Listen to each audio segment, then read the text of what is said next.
Hey, what's going on, everybody? My name is Jay, and welcome to The Ship Life. So I'm going to be completely honest with all of you. This year is starting to give me some real 2020 vibes, and I don't like it. So here's what we got for today's cruise news. We got a cruise line that is suspending operations at least until the end of April and some of May, which honestly is already questionable because its parent company is going bankrupt.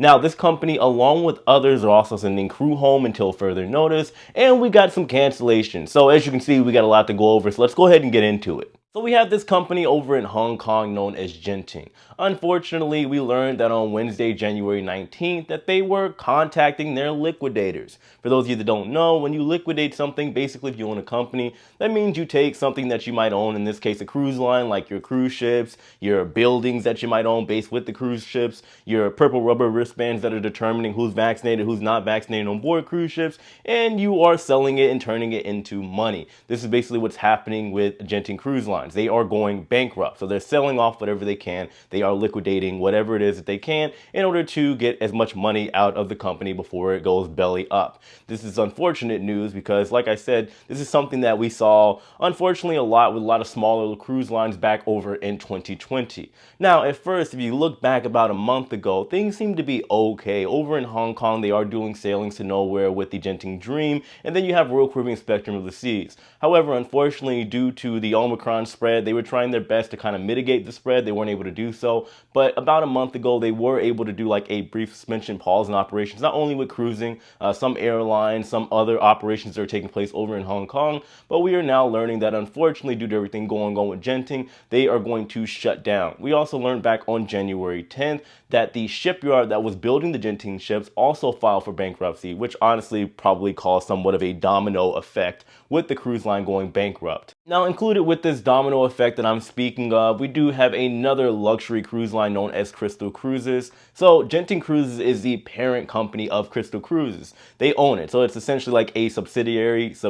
I never know how to say this word. Somebody correct me in the comment section or maybe break it down. But basically, this company, Crystal Cruises, is like a child company or an offspring company. That just doesn't sound as smooth. It doesn't roll off the tongue as much as a parent company. But anyway, basically what's happened with this company is they are unfortunately suspending operations for their ocean cruises until the end of April and for their river cruises until the end of May. However, all of that is unfortunately questionable because remember, their parent company just went belly up. So if they're going to liquidate, they're going to have potentially another company buy out this company, Crystal Cruises, and maybe continue operations. So all that is basically up in the air right now. Now, to make matters worse, you got to wonder what's going to happen to the crew, the employees that are on board cruise ships and that are maybe seaside.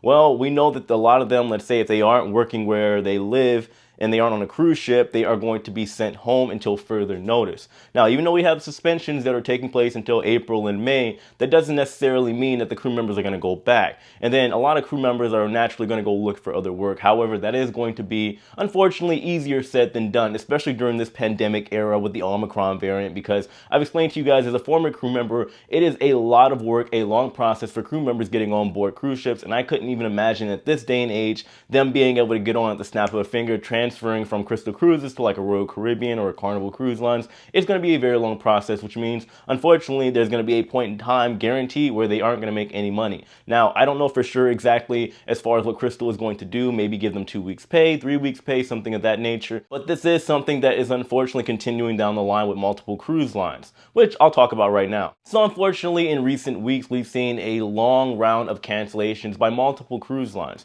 surprisingly except for Carnival. But when it comes to the bigger guys, NCL has canceled now 13 ships out of the 17 ships in their fleet, and Royal Caribbean has also made multiple cancellations. I believe the number is 4 ships so far, and then we also have another set of cancellations when it comes to cruises to nowhere on Spectrum of the Seas in Hong Kong. I had to mention that before I forget about it. So this ship is canceling sailings all the way until the end of January, and I believe their next cruise is going to be on February 4th. This comes after Omicron fears over in Hong Kong. Now, the government over there has made a pause in operations from airlines to cruise ships and all other things going on over there for the next 14 days. So this is the reason for the pause, not the event that there are Omicron cases on board Spectrum of the Seas, just to make that very clear. But anyway, getting back to what's going on with the crew members. So we have seen delays and pauses in operations with NCL ships, Royal Caribbean ships, you name it, except for Carnival again.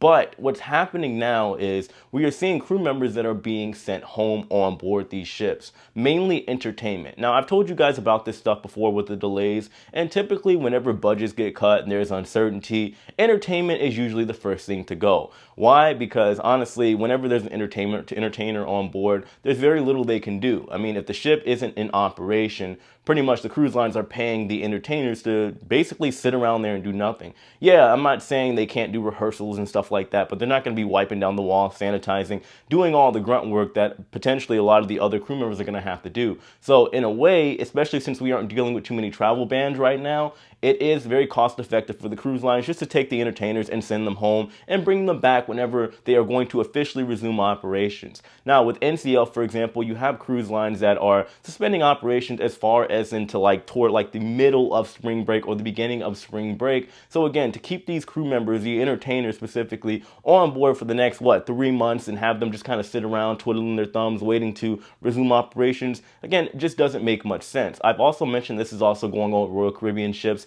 and their quarantine ships. They have 4 ships as of right now that are quarantine ships.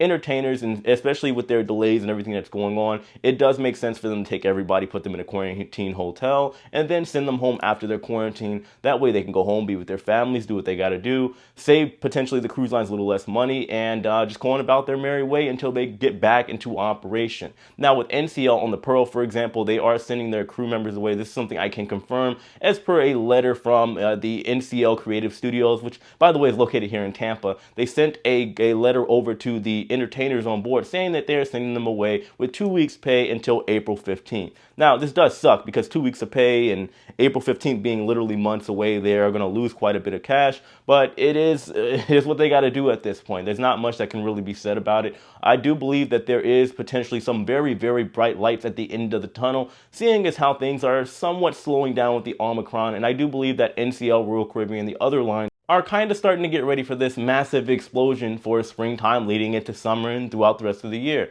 seeing as if everything actually goes down with the pandemic and it's finally over. But I guess we'll have to see. Anyway, guys, I don't want to ramble on. I'm going to leave it right here, and I'm going to take it all to you. What do you think about all this? Do you think it's right, wrong, what the cruise lines are doing? You think it's just a smart move to just send everybody home as far as the entertainers or people that can't really do work right now, or to just leave them on the ship, pay them? What do you think is the best option for them? And do you also think there's going to be an explosion, a positive explosion of cruising operations coming up in spring of 2022? Let me know in the comment section below. I appreciate every single one of you guys. I hope all of you are doing well. On your way out, of course, comment, like, hit that subscribe button if you haven't already. Share this video, goes a long way in support of my channel, and I'll see all of you later. Take care, guys.